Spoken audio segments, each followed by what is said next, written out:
You can connect the young people that come to you into a community, and you have a drive, you have an incredible intensity. It feels like you come from a place of heart. Yeah, it really does come from the heart. From a young age, I think I had a lot of frustration in me because I didn't really understand why people didn't get along. Everything wasn't sweet and nice. I was kind of like a pretty harsh awakening at a young age. And ever since then, I think a lot of the stuff I do is just with the heart. I feel like I've been through so much that it just naturally happens that way. What are some of the types of pain or struggles that the young people come to you with? Being different Hmm. in a way where, not everyone has the same skill level. You might not have the same opportunity to wear the same or the same kind of clothes that your friends have. More personal issues. You feel like you're depressed or sad or anxious. And some of it might even come from bullying. Sometimes you can see it. Their friends, their surroundings are not necessarily there for their best interests. And I think our homework to kind of go talk to the ones that are affected and don't really see it or realize it, get them to make better choices. And what do you see with these young people when they start to work with you? Do you see a difference between how they come to you and what they walk away with? Yeah, a lot of the kids that I teach, um, they usually come into class not really into it or feeling tired sometimes. They had a full day of school. Before I start a class, I always ask them what are they in the mood for, how they're feeling, if they have any injuries or stuff they don't want to do. I kind of match their emotion where with the intensity that I'm going to teach the class. So a lot of the kids end up leaving and they're super happy. They progress fast too, when you can match their level and you're not really just demanding all the time. They learn fast and they're happy afterwards. No, that's amazing. It's amazing to hear. If they really want it, they push themselves really hard. When they start to react that way without me asking, I know that we're kind of like on a good path because it's not me telling them to do something. It's really them going for it and learning on their own. Yeah. First of all, they get inspired, and that's huge. They start to feel a sense of identity on some levels. Mhm. I don't know if I told you this, but I think it was like 3 weeks ago. I went to this town that's maybe 2 hours from Montreal, and it's a small skate park and a pretty tight community. And I had a kid show up to the event, and he didn't skateboard. He was like, kind of like, oh, I don't really skate, but I want to participate. Quickly, I saw that he really wasn't into it. I was holding a mic in my hand, and I was kind of hosting the event, and I kind of told him stick with me. You're going to host the event with me. And next year, you might be the host. At first, he didn't really talk on the mic because he was shy. But by the end of the day, he was fully talking on the mic, interacting with everyone. And then he was calling himself a host. Wow. So even the ones that don't really skate, I could, figure out a way to get them, to take part in what we're doing. Yeah. You were able to see how he connected to the world of skateboarding and being able to recognize the qualities in someone, who they are. That's a huge thing. It can change someone's life. Tell us about what your goal is on the next level. My goal is to have some kind of facility. It could be more like a community spot where we have skateboarding, ballet, dancing, martial arts, everything that's kind of an art that connects to skating, whether it be photography, videography. I want to have a center where we can teach and give the tools and guide the kids, the younger ones, so that they have what they need to be successful in the future. So that's one of the goals I have.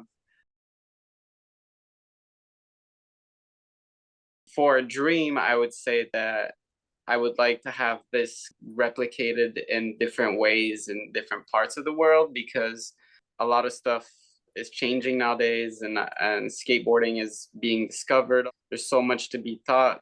And so I think now is a good time to lay everything down and create a movement in the long run, something that creates jobs and makes dreams come true. Yeah, Mhm. that's so awesome. It sounds like it's like a multidisciplinary educational complex that teaches in a way that you wish you could have learned. Mhm. Kids can grasp and be shaped through that and enjoy the learning process, very different from what many of us have gone through or still exists. In many ways, it's more than just a dream, because you've manifested already so much that that's like a natural next step. But I totally see you being able to do that.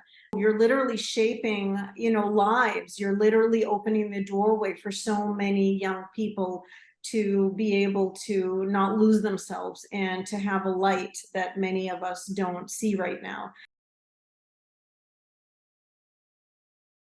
You recently had a really nice milestone where you were able to create your own nonprofit. Yeah, so I created a nonprofit called the Sparrow Foundation.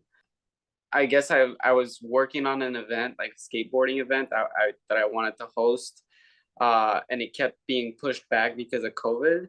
And I think the week where people could get together again, a lot of kids showed up. And that was a surprise because, I was thinking a lot of my friends would show up, and a lot of just the skaters I'm used to seeing all the time. To my surprise, there was a lot of kids. And from there, I kept working with the kids. I kept doing more events. I did about 20 events last year. Just one thing led to the next.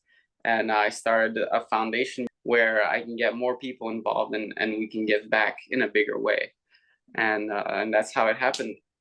So now you have a more of an infrastructure where you can funnel, what you do. And now our nonprofits can connect the First Guild and the Sparrow. Hmm. It's all about education. It's all about shaping our mind and opening our mind to things in a new way, through a new perspective. And you do that through just walking the talk. It's very real and it's very powerful. So that's where we connect. One of the things that we talked about before is the ballet as a very powerful instrument within your center. One of the foundational crafts Hmm. that young people learn in order to be able to even successfully experience the whole skateboarding. Do you want to say anything about your mom and the character traits that she has that ballet basically helped Hmm. develop in her? Yeah. I feel like my mom is very focused, very, very focused.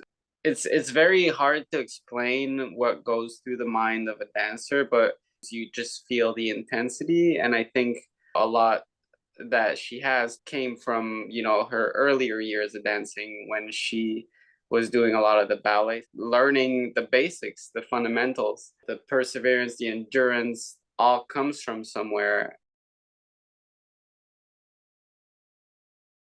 I see it when I watch a lot of the ballet videos or the ballet dancers, because I do have friends that do it. And from everything I've seen, just the way they isolate some parts of their bodies to do what they do, and perfect control of every single part of their bodies, is just something that could actually be beneficial to anything you might want to try on your skateboard.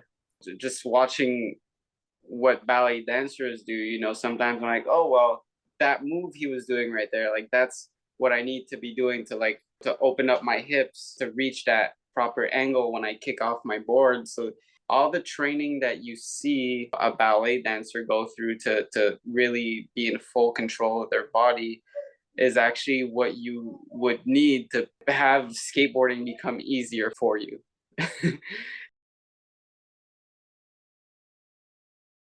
A lot of the times we feel like we can't do a trick because we don't really understand it, but it's not that we don't understand it, it's more that our bodies can't do what we want them to do.